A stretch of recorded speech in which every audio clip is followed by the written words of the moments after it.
Bonjour et bienvenue au podcast Confession de Petit Chris. Aujourd'hui, comme invité, on reçoit Yam. Salut Yam. Salut! Merci d'être avec nous ce soir. Très heureuse que tu sois avec nous. Ça fait plaisir. J'aimerais ça commencer, Yam, par une petite présentation brève de qui tu es, où tu vis en ce moment, tu as quel âge, puis c'est quoi tes projets, c'est quoi ton projet de vie en ce moment? Moi, je suis un jeune, si je peux dire, qui a fait le tour du Québec, qui a voyagé beaucoup dans sa jeunesse, surtout à cause des centres jeunesse.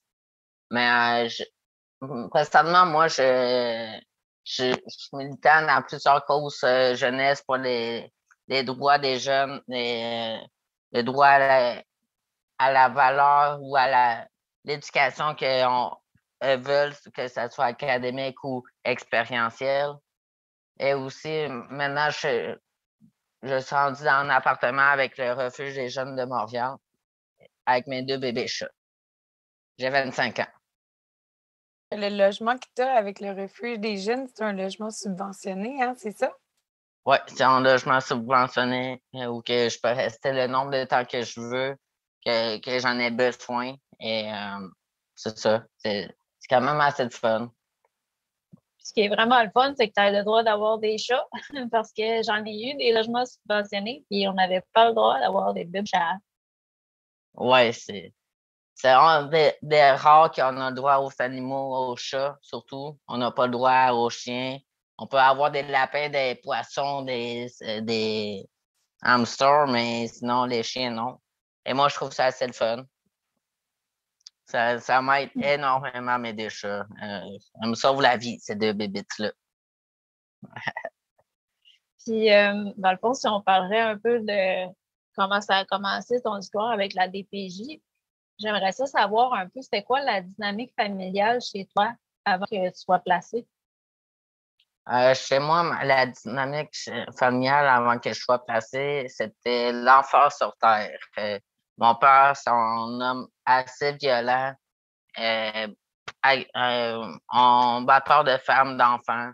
Donc, on a eu l'enfer direct chez ma famille biologique, moi et mes 12 frères et sœurs. On était beaucoup de frères et d'enfants, déjà, juste pour le moment où qu'on est, l'époque où on était rendu dans la société. On était 12, 13 dans la famille. Et c'était pas on a une atmosphère assez agréable. C'était plutôt de peur et qu'on devait essayer de s'entraider seulement les plus jeunes ensemble pour survivre. Puis toi, tu étais où dans ta lignée? T'étais-tu un des derniers nés ou dans les premiers nés, dans le milieu? Moi, j'étais à peu près dans le milieu. J'étais peut-être 7 ou 8e enfant de la famille avec ma soeur jumelle que j'ai. Et moi, j'ai quand même pris le rôle, comme si je peux dire, de garde du corps de mes frères et sœurs. J'ai protégé. Je voulais pas que mon père soit capable de leur blesser ou de leur faire mal ou de les nuire. Donc, je prenais comme pour acquis que c'était moi qui devais les protéger de mon père. Puis qu'est-ce qui a fait que tu as été placé? Est-ce que vous avez tous été placés? La grande majorité, on a tous été placés. Moi, j'étais placé vraiment pour ma protection au début parce que j'ai subi 3 tentatives de meurtre de mon père, séquestration. La 3e, c'est là qu'il s'est fait arrêter aussi. C'est pas dû que la DPG est rentrée en jeu. C'est ça. C'est vraiment à ce moment-là qu'on a été placé. Il y a juste seulement 2 de mes frères, 2, 3 frères et sœurs qui n'ont pas été placés parce qu'ils sont arrivés à leurs 18 ans. Donc, ils n'ont pas eu besoin de passer par là. Sinon, la majorité a tout été placé. Puis tu avais quel âge quand ça a été signalé, la violence auprès de la DPJ? J'avais 9, 10 ans à peu près. étant donné que vous étiez plusieurs comme ça, j'imagine que vous avez été séparés? On a été séparés. Moi, j'ai été placée chez mes grands-parents. Mon premier placement a été chez mes grands-parents dans une ferme où que mes grands-parents avaient, avec deux de mes frères, ma soeur jumelle et un de mes frères. Euh, la majorité, tout autres placés dans d'autres familles d'accueil ou centres jeunesse et autres. Puis comment ça a été avec tes grands-parents quand tu as été placé? Pour moi, j'ai adoré être placé chez mes grands-parents. Les 2 ans et demi, 3 ans à peu près que j'ai passé là, ça a été mes plus belles années pour moi dans ma jeunesse où que j'ai pu, si je peux dire en quelque sorte, apprendre à qui j'étais.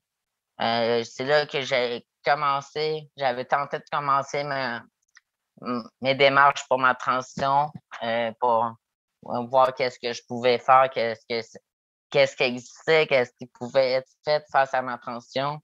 Mon grand-père m'a énormément aidé. Que des belles années pour moi là-bas. Puis qu'est-ce qui a fait que tu as été emmené à sortir de là? Mon grand-père il est décédé de la dystrophie musculaire, qui est une maladie dégénérative. Ma grand-mère n'était pas apte à s'occuper de 3 enfants. Donc, on a été redirigé vers les centres jeunesse. Moi, c'est là que j'ai commencé à faire juste comme du voyagement entre les différents centres. Je tolère pas l'autorité sur moi. J'ai bien de ça avec ça. Mais c'est quand même étrange que de la manière que tu en parles, ça allait bien chez tes grands-parents. Fait que j'imagine que tu n'avais pas vraiment de problème de comportement. Fait que qu'est-ce qui a fait en sorte qu'ils t'ont placé dans un centre jeunesse? C'est ça, mon grand-père il est décédé. OK. Mais C'est pas. dans le fond, ils t'ont pas transféré à une famille d'accueil. C'est ça que je trouve un peu étrange. Non, je sais pas pourquoi m'ont pas transféré dans une famille d'accueil. J'imagine que c'est peut-être parce que j'étais déjà sous la consommation de drogue, de substances et tout, que j'en prenais déjà à cet âge-là depuis que j'ai 9 ans. Je ne sais pas trop pourquoi, mais ça m'a pas plus aidé d'aller des centres jeunesse, ça m'a juste plus nuit pour moi. Donc, je suis pas quelqu'un qui accepte l'autorité sur moi facilement. J'ai eu beaucoup de conséquences à cause de ça au centre jeunesse parce que quelqu'un qui me dit quoi faire, comment faire, pour moi, ça n'a aucun sens. Je le ferai pas plus. Puis tu parlais un petit peu plus tôt de l'abus de substances, de la consommation. Tu as commencé à consommer à quel âge? Puis es-tu à l'aise de dire c'est quoi que tu consommais à cet âge-là? J'ai commencé à consommer, j'avais 9 ans à cause de mon père biologique ou qui m'a donné les premières doses d'ecstasy, d'alcool. Ça magane le corps, ça magane le corps, ça magane juste la vie ou le futur d'un jeune. Souvent, ça tombe vite dans l'indépendance à cet âge-là. C'est une substance qui est tellement addictive, là. En tout cas, personnellement, j'en ai déjà pris, puis j'avais de la misère à finir mes trips parce que quand tu finis ton trip, le réflexe, c'est d'aller popper tout de suite une autre pilule pour pas vivre ton down, tu sais. C'est vraiment une drogue que personnellement, j'ai trouvé super dure, là. Puis Ouais. tes grands-parents, est-ce qu'ils toléraient ta consommation? Ouais, quand même, mes grands-parents savaient que c'était très difficile d'arrêter du jour au lendemain la consommation, tolérer. Préféraient que je le fasse comme dans la maison familiale, que je le fasse dehors dans les rues ou tout seul dans le coin où que je ne savais pas qu'est-ce qui pouvait arriver avec moi. Donc, ils préféraient que je le fasse avec eux, même si je ne le consommais pas, même si c'était pas trop à l'aise que je consomme. Mais t'es là, rendu là, je préfère que tu le fasses avec nous, que tu le fasses tout seul et que à un moment donné, on apprend juste que tu as fait une overdose ou whatever what. Là, j'imagine qu'en t'en allant en centre jeunesse, t'as comme pas eu le choix de tout arrêter. Ouais, on a essayé de faire que j'aille pas le choix avec le centre jeunesse. Moi, j'ai fait beaucoup de fugues, énormément. Ma première année et demie de centre jeunesse, après d'avoir été chez mes grands-parents, j'ai fait en fugue au complet. 1 an et demi plein de fugues avant de me retrouver, que la police me retrouve. Après, j'en ai Là, tu fait. étais jeune là, quand tu es Ouais, parti, tu j'avais, disais j'avais 12 ans à peu près ça. Fait que de 12 à 13, environ, tu as en été fugue. où en fugue comme ça? Je me promenais d'une place à l'autre, de chez un ami à l'autre, que je m'avais fait avec la conso, d'un dealer à l'autre que j'avais. Euh, je, je me cachais de la police. Je voulais juste pas avoir d'autorité sur moi. Je savais déjà que à cet âge-là que l'autorité, je la tolérais pas. J'avais de la misère avec ça. Déjà, juste avec le choc post-traumatique que j'avais de mon père, ça me tentait pas d'avoir quelqu'un d'autre qui va aller me dire quoi faire et de risquer de juste, dans ma tête, penser que, OK, on va me tabasser parce que j'écoute pas qu'est-ce que je dois faire. Fait que toi, même en centre jeunesse, quand les intervenants ils essayaient de te recadrer puis d'intervenir, tu avais peur que ça dégénère. Ouais, ouais, j'avais peur, j'avais tout le temps eu cette peur-là, malgré tout. J'ai jamais vraiment bien toléré les interventions envers moi des séducs ou du personnel des centres jeunesse. Souvent, j'étais juste à réaction face à ça. Je pogne les nerfs assez facilement. Puis, t'ont-tu donné de l'aide avec un psychologue ou des personnes vraiment spécialisées pour le stress post-traumatique? Est-ce que tu as reçu de l'aide en centre jeunesse pour ça? Euh, Pas vraiment. Oui, j'ai vu un psychologue. Oui, j'ai vu un psychiatre. Euh, non, j'ai pas vraiment eu d'aide face à mon choc post-traumatique. On m'a juste plutôt dit que c'était dans ma tête, que c'est moi qui ai inventé tout ça et que donner une dizaine de diagnostics avec une dizaine de médications différentes. Une dizaine de médications différentes. Ouais. Tu devais être Ah, assommé. ouais, souvent j'étais juste comme un zombie, comme que je dis souvent. Je savais pas trop qui j'étais moi-même, où est-ce que j'étais souvent. Et je faisais juste avancer comme on me disait quoi faire. OK, j'écoutais le personnage, j'écoutais tout, mais je savais pas plus qui j'étais. Ça, c'est arrivé une fois qu'ils t'ont retrouvé là, après ta Ouais, fugue d'1 an. ouais. Puis qu'est-ce qui est arrivé suite à ça? Est-ce qu'ils t'ont envoyé dans des unités en psychiatrie ou comment ça s'est Euh, passé, tout ça? m'a envoyé en intensif après ma fugue. Je me suis poussé de ça aussi. J'ai fait une seconde fugue de l'intensif. Après, ils m'ont retrouvé assez rapidement cette shot-là. Ils m'ont retourné en intensif avant de me transférer en psychiatrie jeunesse. J'ai eu mes premières délits jeunesse aussi à cette période-là. J'ai fait du voyagement en intensif, en psychiatrie, centre jeunesse, et milieu fermé, etc. J'en ai fait du voyagement. Fait que toi, tu as connu aussi le côté du LSJPA avec les jeunes contrevenants là, qui Ouais, s'étaient placés. Les gars sont à Cité des Prairies à Montréal, mais les filles sont à Laval. ouais. OK. Mais tu me parlais aussi tantôt que tu avais commencé une transition. Ton grand-père, il t'aidait beaucoup dans ça.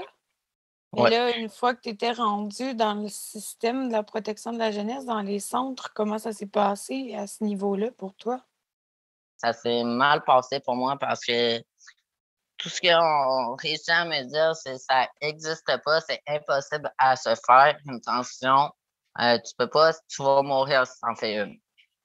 Fait que dans le fond, toi, tu es né dans un corps de fille puis tu voulais transitionner dans un corps de garçon. Ouais, c'est ça. OK. Puis pour eux autres, ça n'existait pas, c'était pas possible. C'est ça. Ils m'ont juste dit ça, que c'était pas possible, que si j'avais encore ça dans la tête, que dans le fond, je voulais juste être mort, selon eux. Que ça allait m'attirer la mort. Comment t'as pris Ouais, ça, toi? moi, j'ai vraiment mal pris ça parce que j'avais déjà entamé les démarches avec mon grand-père qui m'aidait énormément face à ça. Je le savais que c'était possible, que je pouvais faire une transition. Il fallait juste que je prenne le temps qu'il fallait pour la faire. Je me suis vraiment encore plus renfermé sur moi-même en me disant, OK, elles vont pas plus m'aider, elles vont juste vouloir que je rentre dans le moule de la société, que je sois un mouton de la société. Moi, je rentre pas dans les cases, je suis les lignes des cases. J'appartiens pas aux cases. Fait que dans le fond, là, tu as été, dans comme divers instituts, tu as été barouetté un peu à gauche, à droite. Puis, Ouais. as-tu resté toujours dans le même centre jeunesse ou à un moment donné, ils t'ont transféré de centre jeunesse? Non, ils m'ont transféré beaucoup de centres jeunesse. J'en ai fait une quinzaine à peu près en 5 ans. 15-17 à peu près en 5 ans de centre jeunesse avant d'aller en prison adulte à 17 ans et demi. Puis, c'était quoi les raisons qu'ils te donnaient quand ils te faisaient changer de centre jeunesse? Euh, une raison assez ridicule et assez contradictoire avec le pourquoi qu'il me changeait autant. Elle me disait que c'était comme ça que j'allais apprendre à faire confiance à quelqu'un qui était plus haut placé que moi, qui avait une autorité sur moi. C'est Ouais, n'importe quoi comme raisonnement. ouais, ouais. Je suis pas sûre que le changement de milieu aussi répété favorise la confiance envers les individus avec lesquels tu interagis. Mais voilà. Je j'ai jamais compris pourquoi que m'ont dit ça, pourquoi. Et c'était quoi le lien qu'ils faisaient dans leur tête. Mais j'étais là, OK, c'est pas ça, je peux pas rien faire pour leur convaincre que c'est différent dans la réalité du jeune qui vit ça. Ça te donne encore moins confiance envers l'autre, envers l'autorité, envers les personnes qui veulent t'aider réellement.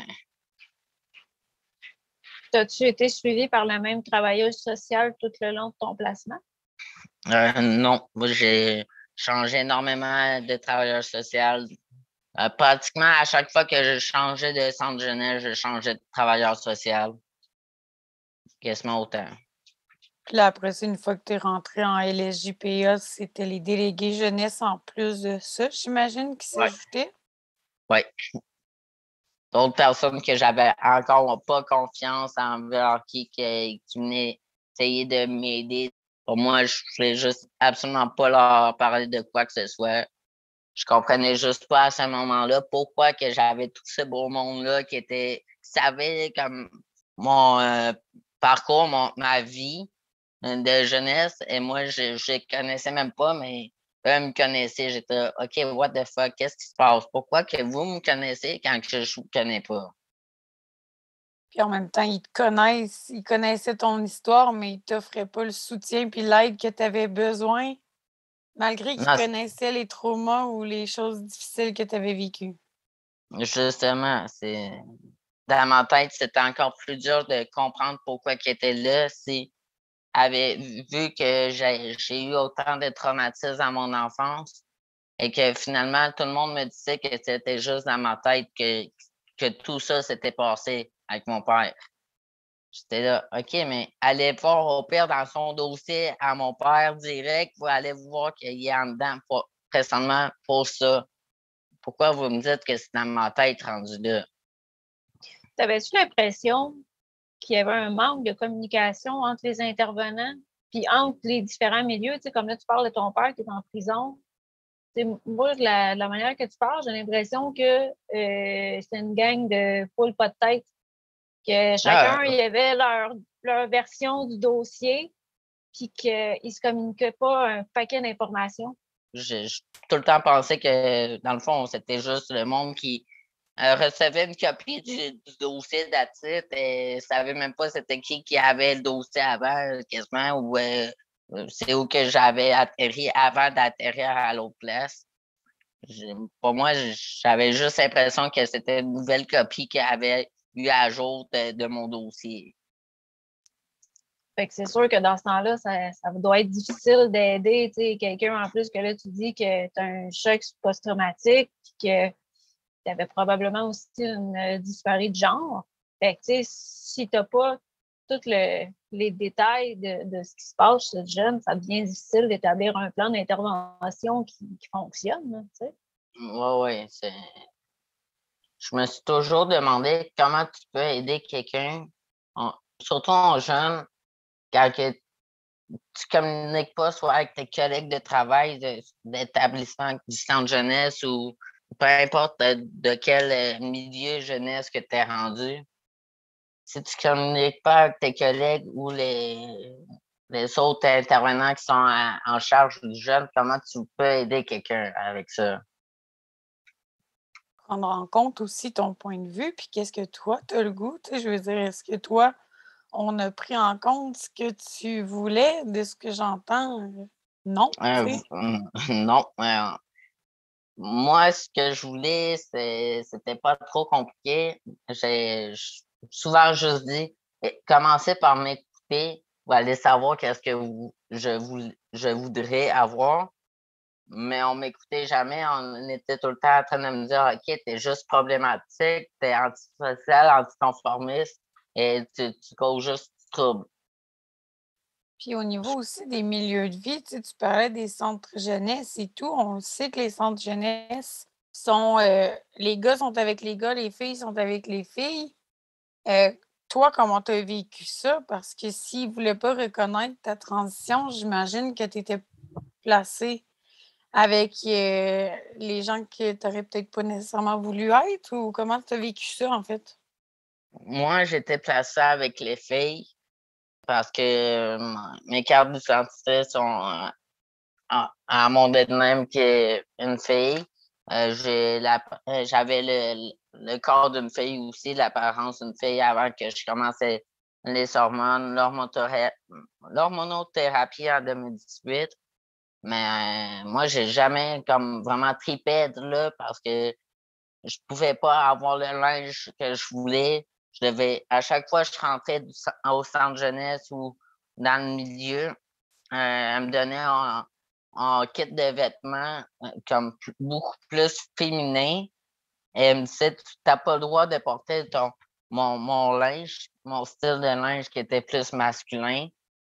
Était là, ça va trop attirer l'œil sur toi. Et ça peut causer du problème, du trouble. Je suis comme, OK, c'est juste du linge, tabarnak. Moi, ça me tente pas plus de porter ton linge de fille que je suis pas bien dedans et que je suis tout le temps être en train de vouloir juste l'enlever rendu là.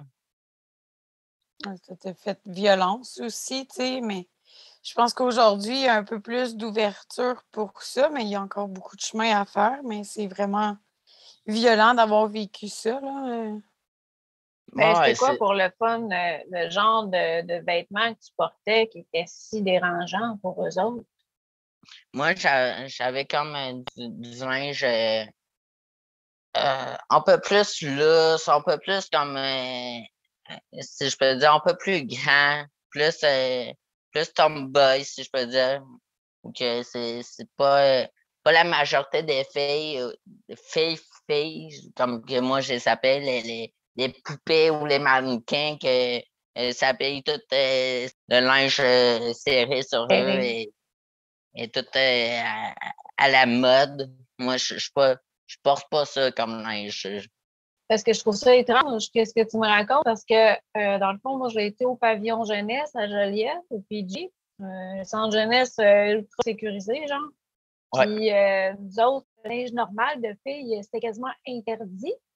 Il y avait plein de vêtements que je ne pouvais pas mettre parce que c'était trop osé pour eux autres. Là. Je me promenais en coton ouaté puis en jogging en journée longue. Fait que c'est ça, Ouais. je trouve ça un peu étrange qu'ils t'aient comme obligé ça parce que Moi aussi, je trouve ça étrange parce que ce que tu me dis présentement, c'est la majorité du monde que je connais qui ont passé par les centres jeunesse m'ont tout le temps dit la même affaire. Moi, j'arrivais avec mon linge de gars, vraiment, comme c'était des marques de gars aussi que tu trouvais pas d'insection femme ou fille, autre.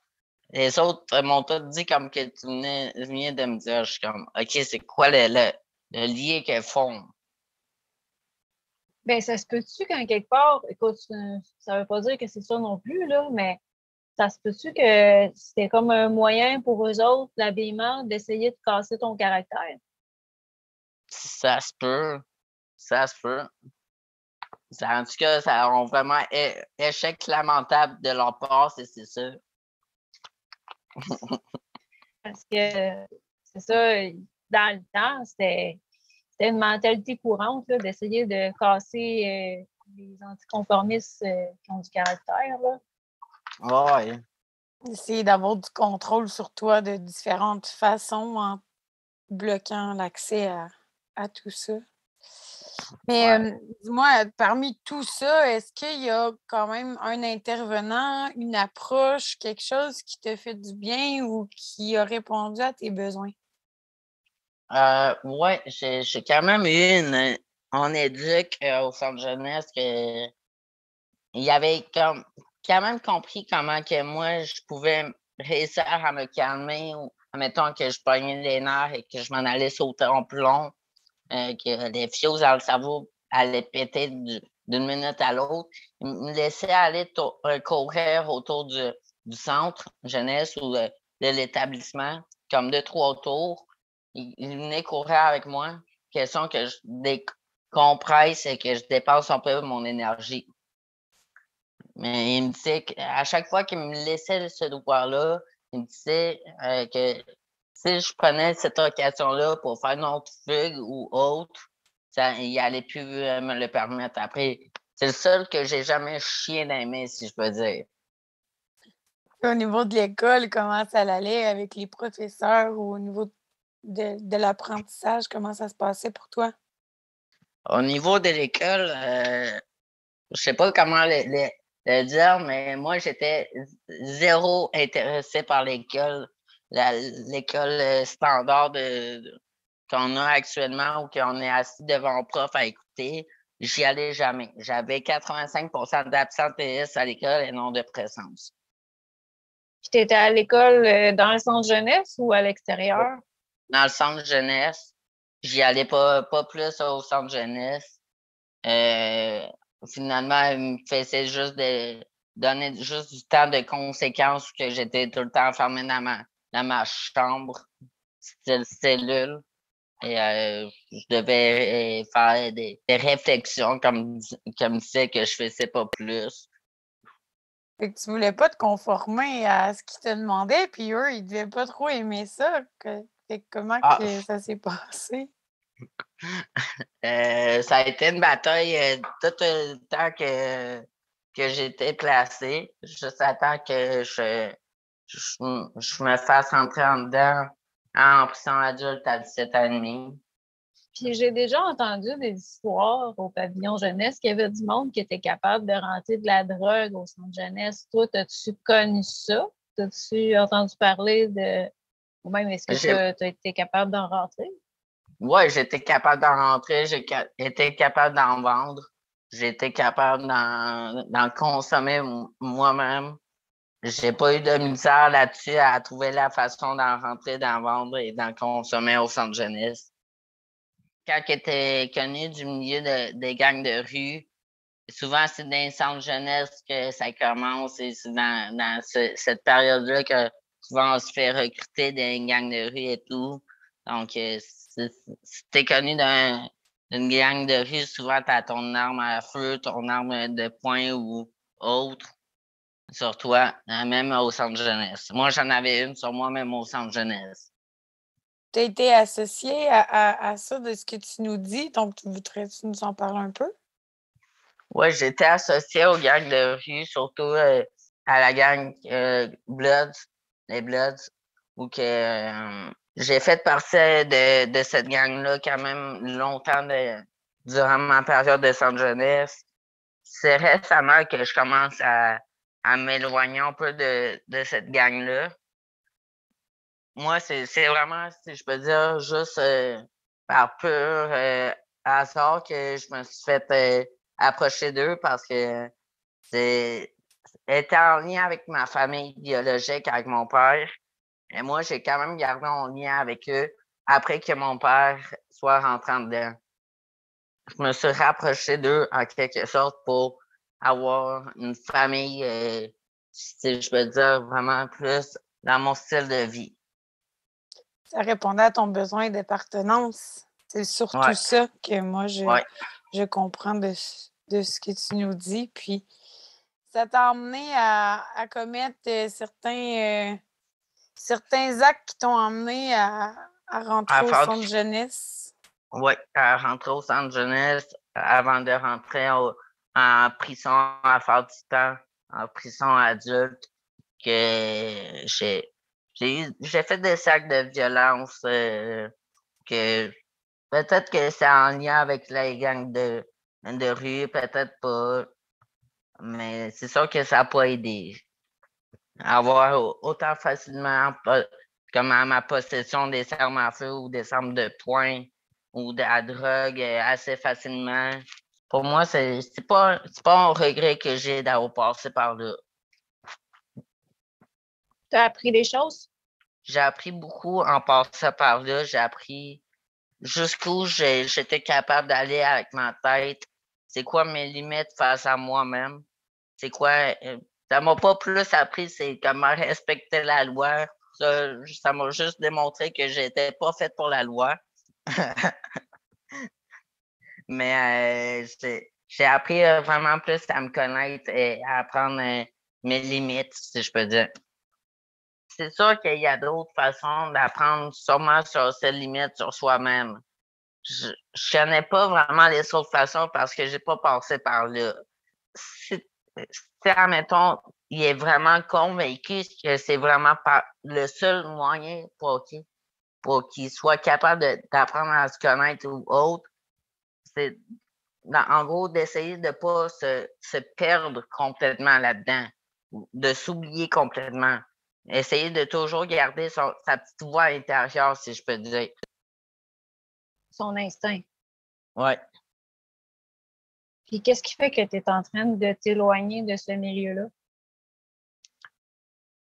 Moi, qu'est-ce qui fait que je suis en train de m'éloigner, c'est pour moi, je pense que j'ai fait le tour de ce milieu-là. J'ai plus vraiment d'intérêt à rester dans ce milieu-là. Je suis en train de me construire sur autre chose. Mes deux chats jouent beaucoup là-dedans aussi, que je veux pas les perdre. Et je suis comme un peu tanné aussi des allers-retours en prison. Était tout le temps en sursis ou en probation. J'essaie de comme me construire une nouvelle base de vie, si je peux dire. Un peu plus stable. Tu prends de la sagesse avec l'âge, peut-être aussi. Ouais, peut-être. Puis comment ça s'est passé, ta transition à la vie adulte? Parce que tu disais là, que tu es rentrée en prison à 17 ans. Donc, ça s'est passé comment pour toi de rentrer là, justement, aussitôt? Euh, pour moi, rentrer en prison à 17 ans et demi, je sais pas si ça m'a. Je sais pas qu'est-ce que ça a vraiment fait sur moi. Ça m'a traumatisé, ça, c'est sûr. Je me sentais perdu, le petit jeune de mineur qui rentre en prison adulte avec juste du monde adulte. Je suis comme moi, des fois, qu'est-ce que je fais là? J'ai pas vraiment tripé ma vie là-bas, mais je me suis comme en quelque sorte habitué à ce mode de vie-là avec l'intensif au centre jeunesse et tout, que pour moi, c'était comme en quelque sorte juste un milieu que j'allais connaître éventuellement et reconnaître éventuellement encore Avais-tu été transféré dans une prison pour femmes ou pour hommes? pour femmes. OK. Puis c'était quoi les différences qui est le plus par rapport au centre jeunesse de ce que tu as vécu? C'est vraiment pas le même la même ambiance, même comme vibe d'une place à l'autre. Au centre jeunesse, c'est plus immature en quelque sorte. C'est plus comme un peu plus immature, un peu plus aussi libre. T'es moins comme surveillé, t'es moins perçu comme quelqu'un de dangereux, si je peux dire. En prison adulte, c'est beaucoup plus laissé à toi-même et t'es tout le temps surveillé de près. Puis, il y a une rumeur qui dit qu'en prison, si tu as besoin des soins de santé physique ou santé mentale, ce serait quand même accessible. Est-ce que tu as eu cette impression-là? Ce n'est pas juste une rumeur, c'est vrai. C'est quand même OK. accessible. Ça dépend jusqu'où que tu admettons, t'en as besoin. Santé mentale, c'est beaucoup plus assez accessible que santé physique. C'est assez drôle à voir la différence avec la population générale ou la société générale. Mais en prison, c'est plus accessible la santé mentale. Santé physique, si t'es blessé, admettons une petite blessure, que tu n'as pas besoin de soins, immédiatement, vont t'amener à l'infirmerie de la prison. Sinon, elles vont te transférer aussi à l'infirmerie de la prison. Et au besoin, elles vont te transférer soit dans le CLSC ou dans un hôpital avec des secours qui vont te suivre. Puis, est-ce que ton stress post-traumatique puis ta transition de genre a été reconnue par les services de santé mentale en milieu carcéral? Mon choc post-traumatique, oui, mais pas ma dysphorie du genre. Non, il n'a pas été reconnu.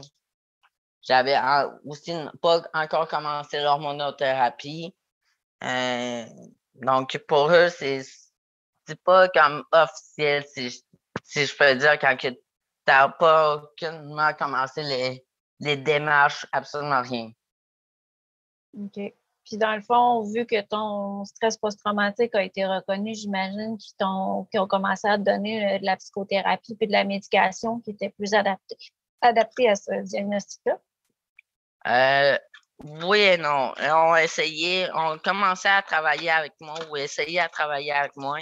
J'étais encore beaucoup dans le je m'en foutisse et je m'en calisse de tout ce que vous me dites et j'en ai rien à foutre de ce qui se passe. Je veux rien savoir. Ça m'auto-médicamenter tout seul. Encore beaucoup là-dedans. Mais j'avais commencé à recevoir un peu d'aide face à ça. OK. Puis, t'es resté combien de temps en prison? Mon premier temps, j'ai fait 1 an et demi avant que la juge revienne sur la sentence et me déclare invalide, un- non coupable et invalide au procès parce que j'étais en psychose toxique. Tu as été reconnu non criminellement responsable, dans le fond. Ouais, ouais. Après 1 an et demi à avoir passé du temps dedans. Fait que là, tu es sorti de là à 19 ans. Ouais. Puis, comment ça a été quand t'es sorti? Je suis sorti de ça pour rentrer même pas 2 mois et demi plus tard.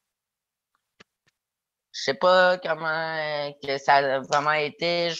Je sais que j'ai juste été comme chercher de la conso, des substances à grande quantité pour me geler la tête, essayer de tout oublier de la vie. Fait que dans le fond, toi, il n'y avait personne pour t'aider là, quand t'es sorti. Tu as été laissé à toi-même, de ce que je comprends. Moi, j'étais laissé à moi-même et je suis parti de là de la prison avec seulement mon petit sac de vidange dans dedans de qu'est-ce que j'avais accumulé là-bas. M'a dit bonne chance, bonne continuité. Je connaissais fuck all Montréal, c'est une des premières fois que j'ai arrivé à Montréal aussi. J'ai rapidement remarqué que je pouvais avoir accès à tout ce que je voulais là. Je me suis remis les 2 pieds dans le même endroit que je m'avais mis juste avant mon premier temps. Fait que finalement, dans 2 mois, j'imagine que tu es retombé beaucoup dans la drogue, puis probablement en psychose une couple de fois. Ouais, j'ai fait une couple de psychose toxique. Je suis retombé encore plus dans la drogue, dans l'alcool. Même durant tout mon temps en dedans, je consommais aussi, j'avais accès quand même assez facilement à mes substances que je voulais. Quand tu J'ai étais en jamais... psychose, en dehors de la prison, est-ce que tu as essayé d'aller chercher de l'aide à l'hôpital? Comment ça se passait si c'est arrivé? Moi, j'ai jamais vraiment été chercher de l'aide concrètement moi-même parce que j'ai tout le temps eu comme un frein, une peur face à ça. Avec mon choc post-traumatique et tout, je me suis tout le temps dit que j'allais pas plus en avoir, même si j'allais voir du monde qui se dit spécialiste ou capable d'aider des personnes comme moi. Je me suis tout le temps juste dit, anyway, on s'en calisse de moi. Tout le monde m'a tout le temps dit que je valais pas plus qu'un sac de vidange. Ce que mon père m'a tout le temps dit dans mon enfance. Oui, c'est sûr que ça marque cette phase-là. Puis, tu sais, aussi comment tu as été traité au centre jeunesse, là. Ça aide pas plus. Pour moi, je voyais pas l'importance d'aller chercher de l'aide à ce moment-là. En fait, tu n'avais pas complètement tort, tu sais, juste te conter une petite anecdote personnelle. J'ai fait une psychose, moi aussi, en 2020, psychose toxique. Puis, il a fallu que j'aille au moins 3 fois à la même hôpital pour être reconnue en psychose au triage. J'ai été 3 Aïe, fois, puis aïe. je me suis fait revirer de bord 2 fois parce qu'ils n'étaient même pas capables de réaliser que j'étais en psychose. C'est parce que quand tu es en Aïe, aïe. psychose et tout, tu perds, tu Ah, n'es je plus sais. organisé, fait que tu ne sais plus quoi dire. Puis là, des fois, tu arrives dans le bureau du médecin, puis tu ne sais même plus pourquoi tu es là, tellement que tu es givré, puis que Ah, tu je dors sais, je plus, sais. puis tu sais. Fait que faut que tu sois absolument accompagné par quelqu'un qui est sobre, puis qui n'est pas en psychose, pour être capable de Ouais. te faire aider, tu sais. Puis moi, dans mon cas, ça a été difficile, là. Mon conjoint, c'est pas quelqu'un qui parle beaucoup. Puis il a essayé de m'aider du mieux qu'il pouvait, là, mais c'est ça, je me suis fait revirer de bord longtemps, là, avant qu'à un moment donné, il puisse prendre en compte que vraiment, j'étais dans un état psychotique, là.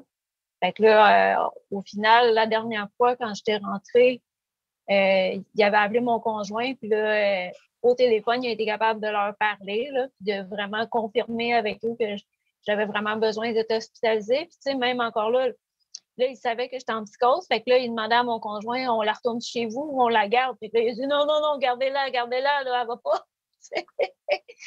Hey, c'est Fait que ça, c'est de ridicule, te dire. ça. Oui, oui, oui. Ça, je l'ai su plusieurs mois plus tard, là, qu'il avait posé cette question-là. Puis je trouvais ça bien étrange qu'il pose cette What question-là the parce que fuck? ça faisait au-dessus de 5 jours que je dormais plus, là. C'était clair que j'avais besoin de médicaments pour m'aider à dormir. Ouais. Hey, c'est what the fuck? Ouais, c'est notre beau système. Puis, tu sais, j'en ai entendu d'autres, là, des histoires comme ça, là, des jeunes là, qui essayent d'aller trouver de l'aide, qui sont en psychose, puis qu'ils se font virer de bord. Puis, au début, Ah, tu oh, sais, tu penses, au début, tu te rends là, puis tu te dis, ah, c'est parce qu'ils n'ont pas vu que j'étais en psychose, mais finalement, tu viens qu'à réaliser que non, non, ça se peut que tu sois en psychose, puis que si tu n'as pas quelqu'un pour leur dire de te garder, ils ne te ouais, ouais. garderont pas, là. Ouais. Fait que, Moi, j'en ai une situation similaire, mais c'est pas en psychose. C'est après d'une tentative de suicide que j'ai faite sur moi-même. Même pas dans la même soirée, je fais une tentative de suicide. 3 soirs plus tard, le médecin, le psychiatre, il me donne mon congé en me disant, on le sait, anyway, que tu vas revenir. Mais c'est ça, c'est des aberrations là, qui sont en train de se passer dans le système. C'est comme moi aussi, ça me fait penser à ce que j'ai vécu quand j'étais en psychose. Ils m'ont gardé 3 jours, puis là, ils m'ont demandé, tu veux-tu retourner chez vous? Puis moi, je me sentais pas stable pendant tout, fait que je leur ai dit non, non, non, pas de suite. Mais si je leur aurais pas dit ça, ils m'auraient retourné chez nous quasiment le lendemain, là. Ouais, ouais. C'est Ça, vraiment c'est quand fou. il y a de la place, hein, parce que des fois, il n'y a pas de place pour te garder. Puis là, avec la pandémie, ça a limité le nombre de places. Tu sais, moi, j'en ai accompagné des jeunes, puis non, non, on n'a pas de place, puis on va dans la rue. Puis on n'a pas de service pour on n'a pas de service pour t'accompagner dans les ressources que tu as besoin. Tu sais, c'est ça aussi, tu sais, c'est que souvent, on a Ouais, besoin d'un accompagnement dans les ressources. Pour faire le pont, tu sais, là, on nous dit juste, ben, va voir telle ressource, mais des fois, on a besoin d'un petit coup de main là, pour y aller. surtout quand on est dans une situation d'itinérance, c'est encore pire avec le système de santé qu'on a actuellement. On n'est pas reconnu comme quelqu'un d'essentiel, si je peux dire, ou d'important dans la société. C'est ça, au début de l'épisode aussi, tu disais que tu étais très impliqué pour différentes causes. Là. D'ailleurs, tu es impliqué dans la coalition Jeunes Plus pour la prévention de l'itinérance. Toi-même, tu as vécu de l'instabilité résidentielle. Oui, j'ai vécu beaucoup d'itinérance, beaucoup de périodes d'instabilité résidentielle.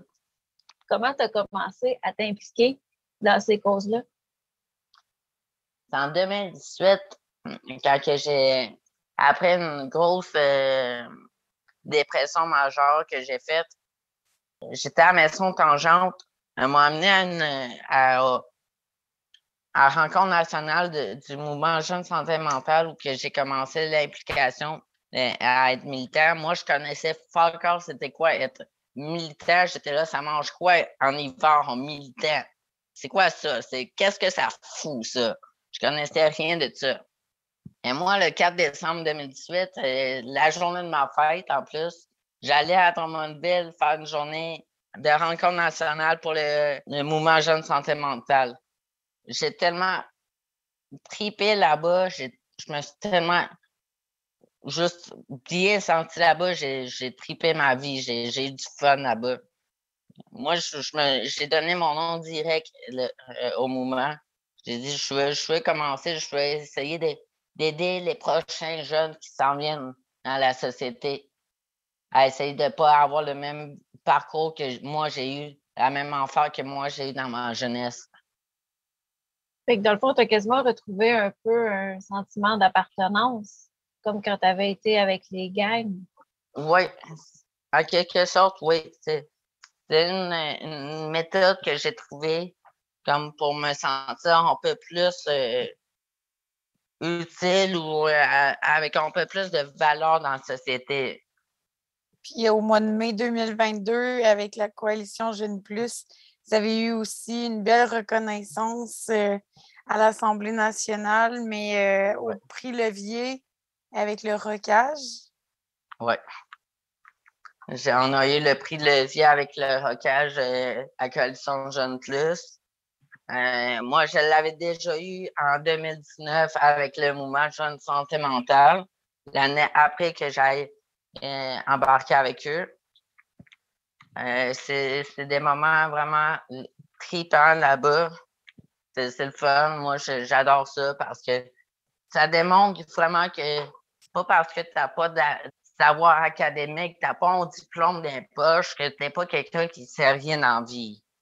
Même si tu as juste le savoir expérientiel, tu sais des affaires, tu es capable de faire changer le système, les choses, de faire avancer les affaires. Puis d'avoir une reconnaissance aussi de ça. Puis c'est gratifiant également. Là. Ouais. C'est pas tous les jours qu'on a accès à des galas non plus. Fait que ça aussi, c'est toujours Une chance, parce que moi, je suis agoraphobe. Il y a des moments là-bas que je suis pas super bien parce qu'il y a trop de monde. Puis, tu sais, juste tantôt, qu'est-ce qu'on parlait là, par rapport à aller chercher de l'aide quand on est en psychose, puis qu'est-ce qui se passe quand on sort pour toi de la prison, tu sais. C'est le genre de savoir qu'il y a bien des intervenants puis des spécialistes que ça, ils ne savent pas à quel point il faut vraiment se démener pour aller chercher de l'aide, puis que c'est vraiment, tu essayes une ressource, ça ne marche pas, il faut que tu recognes une autre ressource, il faut que tu fasses 2, 3 hôpitaux pour être capable de de rentrer dans le système, tu sais, c'est incroyable. C'est vraiment, vraiment... Le système dans les 10 dernières années, il a vraiment changé. Et je pense que c'est pour ça que la voix des personnes qui consultent est encore plus importante parce que ces changements-là, il y a bien des professionnels qui n'en prennent pas compte. Non, souvent, moi, mon impression, c'est les professionnels se fient trop à leurs cahiers, à leurs livres qu'ils ont eus dans l'école ou qu'ils ont dans leur bureau, ne prennent pas en considération l'environnement de la personne, que ce soit l'environnement familial, social ou autre. C'est pas juste dans les cahiers qui va te dire comment aider quelqu'un. Puis toi, qu'est-ce qui t'aurait aidé dans ton parcours? Avoir été comme avoir eu le sentiment que d'être pris comme au sérieux, d'être pris en considération comme croyé ou comme m'écouter dans qu'est-ce que je voulais dire. Pas juste qu'on me dise que OK, je suis anticonformiste, que je suis antisocial, je suis quelqu'un qui fait du trouble, qui dérange parce que je bouge beaucoup trop et que je suis pas capable d'être assis 5 minutes sans me lever, sans bouger. C'est comme, c'est pas parce que je suis pas quelqu'un qui fait ça normalement comme les autres que je suis pas capable de rien amener pour améliorer les affaires ou changer les affaires. Je pense qu'il y a quelque chose, une passion que tu t'es découvert aussi qui t'aide beaucoup à canaliser tout ça puis à t'exprimer, n'est-ce pas? La musique, ça a tout le temps été une façon pour moi de m'aider, de me recentrer avec moi. J'ai j'ai grandi avec la musique en quelque sorte. Chez mes grands-parents, on avait de la musique H24 dans la maison, dans la maison de la ferme. On s'occupait des animaux, des champs, des récoltes. On avait de la musique, on composait. Mon oncle, il composait de la musique, il écrivait. Moi, c'est une façon pour moi de comme juste sortir de ma tête et faire le vide, si je peux dire, de ma tête. Et comme ça, j'explose pas ou j'explose moins qu'avant. C'est quoi les valeurs qui t'ont servi pour te guider dans tout ce qui t'est arrivé? Je te dirais, c'est le respect, l'honnêteté. C'est pas mal ça, le respect, l'honnêteté. Moi, je me suis tant dit que si j'accepte que, mettons, si je suis capable de faire une action, c'est parce que j'accepte de recevoir cette action-là. Peu importe que ça soit le vol, que ça soit une affaire de tous les jours. Si moi, je veux pas qu'on me le fasse, je le ferai pas aux autres. Ça va dans deux sens. Tu vas faire ce que moi, j'attends que les autres fassent face à moi. Fait à t'écouter parler, c'est un peu comme si la violence va toujours faire partie de la vie. Puis il y a certains types de violence, comme tu sais, moi, personnellement, quelqu'un qui me vole, je trouve ça violent. C'est pour ça qu'on appelle ça un crime. Mais c'est comme si il y avait des violences que tu étais plus capable de tolérer que d'autres, puis que c'est ça. C'est comme si tu acceptais que la violence fait partie de l'humanité. Je ne sais pas si tu me suis. Je te suis. Je dirais pas ça comme ça. OK? Pour moi, la violence, que ce soit le vol, que ce soit la violence physique, que ce soit la violence psychologique ou autre sorte de violence, pour moi, ça n'a pas sa place. Oui, la violence va toujours, malgré tout, rester dans le cours de la vie, va tout le temps rester dans le système de la vie. Parce que pour moi, un être humain, c'est jamais bon ou mauvais. C'est jamais blanc ou noir complètement. Tout le monde a de la violence en dedans de lui. Tout le monde a du noir et du blanc en dedans de lui. Il faut juste être capable, en quelque sorte, si je peux dire, de trouver le juste milieu avec soi-même. Le yin et le yang. Ouais. Puis moi, je me demandais, est-ce que tu serais à l'aise de nous expliquer qu'est-ce qui a été la cause de tes entrées en prison? Moi, la cause de toutes mes entrées en prison, ça a été majoritairement l'abus de substances de drogue. Souvent, c'est aussi le blackout, si je peux dire, le trop plein d'émotions ou que je venais que j'étais plus capable de gérer de gérer mes émotions. Je blackout, comme je me souviens plus de rien. Souvent, ça a été ça la cause. C'est un mélange de substances et de pas connaître mes émotions ou savoir reconnaître mes émotions. Est-ce qu'ils considéraient que tu étais un danger pour toi-même ou pour les autres? La majorité du temps, oui. J'ai été souvent considéré en danger pour moi-même ou pour les autres. Et ça, j'ai rien à contredire face à ça parce que je sais quand que je viens à un certain point dans ma conso ou admettons, dans la gestion de mes émotions, j'ai tout le temps eu beaucoup de difficultés avec ça, que souvent je peux devenir agressif et je peux devenir assez violent ou assez problématique pour les autres si elles savent pas comment réagir avec moi. Fait que j'imagine que c'est pour ça qu'ils ne te transféraient pas dans les hôpitaux nécessairement, parce que, tu sais, mettons qu'il y a une police qui intervient avec toi parce que tu es en état de consommation extrême, ben en théorie, ils peuvent t'amener à l'hôpital puis te faire hospitaliser.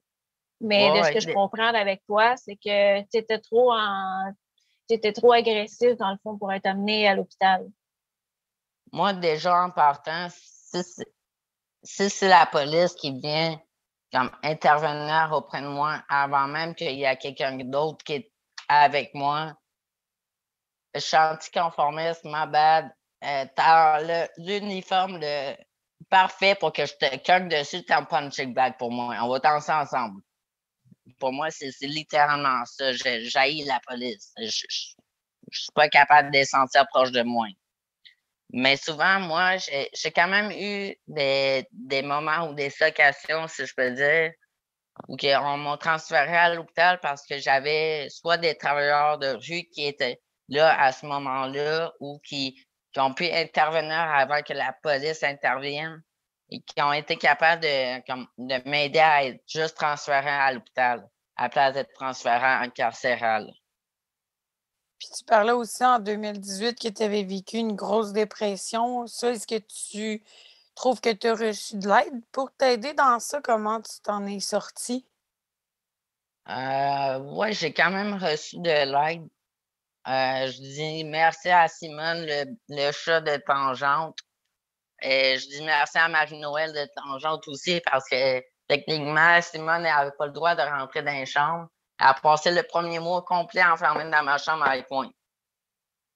Elle est restée tout le temps avec moi et m'accompagnait partout que j'allais le premier mois. Je sortais quasiment pas de ma chambre. Et ça, c'est pas habituel pour les auberges du cœur. Marie-Noël, elle m'a laissé ce temps-là pour moi, que je me reprenne comme un peu de vie, si je peux dire. C'est quand dans ton parcours que tu as été justement à Tangente dans les auberges du cœur? Comment ça s'est passé? Moi, j'étais à Maison Tangente en septembre 2018. J'ai fait 9 mois là-bas. Les premiers 9 mois de ma vie à la même place que j'ai fait. J'ai adoré mon séjour là-bas. Et j'ai rien à dire contre la Maison Tangente. C'est une famille pour moi. C'est comme en quelque sorte ma famille pour moi. J'ai fait pratiquement toutes les maisons du cœur aussi.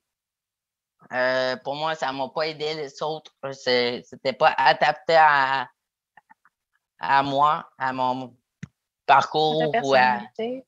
c'est sa personnalité. Je cherchais le mot, merci. Moi, j'ai eu bien de la misère à m'adapter aux maisons du cœur ou à avoir de l'aide des autres. Je pense que Tangente aussi ont du bon soutien au niveau de la santé mentale également. Là. J'avais entendu parler qu'il y avait quand même Ouais. des intervenants qui étaient bien formés à ce niveau-là. Ce que je connais de la Maison Tangente, ce que j'ai remarqué, c'est l'équipe d'intervenants là-bas sont beaucoup comme juste complémentaires l'un envers l'autre. Ils se complémentent l'un envers l'autre que si, admettons, on a des difficultés d'une catégorie à l'autre, peu importe, on va trouver quelqu'un là qui a la connaissance, le savoir expérientiel ou les formations adéquates pour nous aider.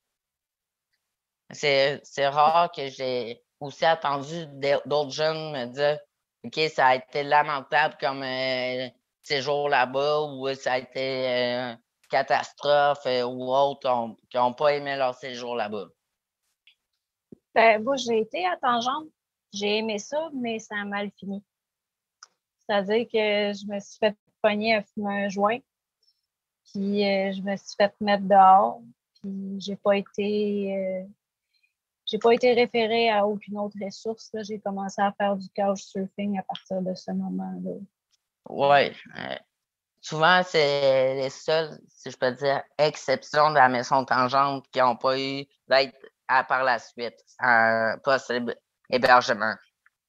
Moi, j'ai quand même réussi à changer mes habitudes là-bas. Que c'est la seule maison que j'ai pas chié des mains. Je me suis pas auto-saboté avant même de commencer une autre période de sabotage pour moi. J'ai préféré leur dire OK, je quitte. J'étais rendu au module en haut. J'ai dit je préfère quitter avant de saboter toute la relation que j'ai avec vous. Pour moi, ça a été la seule place que j'ai été capable comme de garder un bon lien avec eux que les autres places. Tu vois, moi, c'est peut-être 3 mois après avoir été mis dehors à Tangente. Il était 6 heures du matin. Puis je suis venue cogner à Tangente. Puis je leur ai dit, je suis dans la marde, je suis dans la rue. On vient de me crisser dehors parce qu'il y a un chat qui a pissé dans le lit de mon coloc. Puis là, je leur ai demandé de revenir, puis ils m'ont dit non. Tangente, moi, ça a vraiment pas bien fini. Puis c'est ça, j'avais une belle relation avec tous les intervenants qui étaient là, mais ils ne l'ont pas pris quand ils ont vu que j'avais fumé pendant très longtemps dans les appartements supervisés. Mais ce qu'ils ne savent pas, c'est que j'étais pas toute seule à fumer dans les appartements supervisés. C'était courant. C'est juste que les autres, ils se faisaient pas pogner. Je l'ai fait moi-même, fumer dans les appartements supervisés. Ben, tu sais, c'est ça, c'est que je comprends, mettons, que ce soit interdit, puis qu'ils veulent pas que les jeunes le fassent, mais tu sais, au lieu de mettre les jeunes dehors directement, puis interrompre la relation comme ça, puis pas donner de chance, puis surtout pas réorienter le jeune, c'est un peu ça que moi aussi. Ça, j'en ai eu sur le cœur, là, tu sais. Ça, je comprends parce que pour moi, ça passera pas plus. Admettons que ça m'aurait arrivé à moi. J'aurais pas plus accepté ça. J'aurais pas plus dealé avec ça. Puis c'est pas parce qu'il manque de ressources aussi dans ce coin-là. Là, j'avais déjà un suivi avec Dolores Cormier, je pense, dans ce temps-là, un suivi à l'externe. Fait que, tu sais, il y aurait eu moyen de moyenner, si je peux dire ça comme ça.